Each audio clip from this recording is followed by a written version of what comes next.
আজ আবার মানাফর স্টার একটি পিকনিকের আয়োজন হয়ে গেল। তো সকাল সকাল সবাই মিলে হই হই করতে বেরিয়ে পড়লাম। ওখানে পৌঁছে একটু বোর হচ্ছিলাম, এখনো 2-3 জন আসতে বাকি আছে, তাই কি করব করছিলাম। তো এরা বললো চল খেতে বসে পড়ি।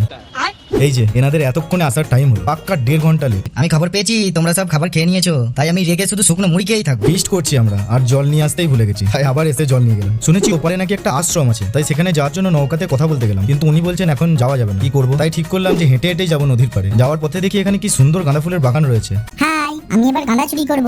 আমি বউনিও করে ফেলেছি দেখ। এই যে আমাদের সব গাঁদা চোরগুলো। এই দেখো দেখো, আমি পুরো ব্যাগ ভর্তি করে নিয়েছি। হ্যাঁ, খুব ভালো করেছো। এদিকে স্যারের আবার দেখি আলাদাই মেজাজ, পুরো বুকে বানিয়ে ফেলেছেন। তারপর প্রায় 2 কিলোমিটার হেঁটে হেঁটে অবশেষে একটা শেল্টার পেলাম। স্যার দেখছি এখানে কোথা থেকে আবার একটা ছাগল বাচ্চা জোগাড় করেছেন, কি কিউট না দেখতে। এরপর ড্রেস মেস সব চেঞ্জ করে চলো যাবো নদীতে। আর এরা কেউ নদীতে নামলো না, এখানে বসে বসে এরা কি এনজয় করবে কে জানে। আমাকে পুরো সালমান খান লাগছে তো ভাই। প্রথমে আমরা নৌকা চালানোর দায়িত্বটা দাদুর হাতেই তুলে দিলাম, কিন্তু নৌকা দেখছি না এগোচ্ছে না পিছুচ্ছে। তাই আমরা দাদুকে বললাম तुमसे ना हो पाएगा।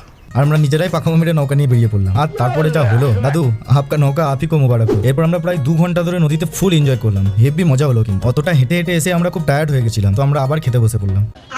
জাফরান থেকে অর্ডার দেওয়া বিরিয়ানি কম্বোটা বেশ ভালোই ছিল। বিরিয়ানি, চিকেন চাপ, রায়তা, সালাড, কোল্ড ড্রিঙ্কস সবকিছুই ছিল, আর টেস্টও বেশ দারুণ ছিল। এরপর বিকেলবেলায় আমরা আড্ডা, গান শোনা আর গল্পগুজব করতে করতে প্রায় ঘন্টাখানেক কাটিয়ে ফেললাম। সব মিলিয়ে আজকের একদিনে ছোট করে ফিস্টটা বেশ দারুণ ছিল। কিন্তু এরপর সবাই চললাম বাড়ির উদ্দেশ্যে। ব্লগ ভালো লেগে থাকলে লাইক, শেয়ার, ফলো করে যাবেন। দেখা হচ্ছে পরের ব্লগ।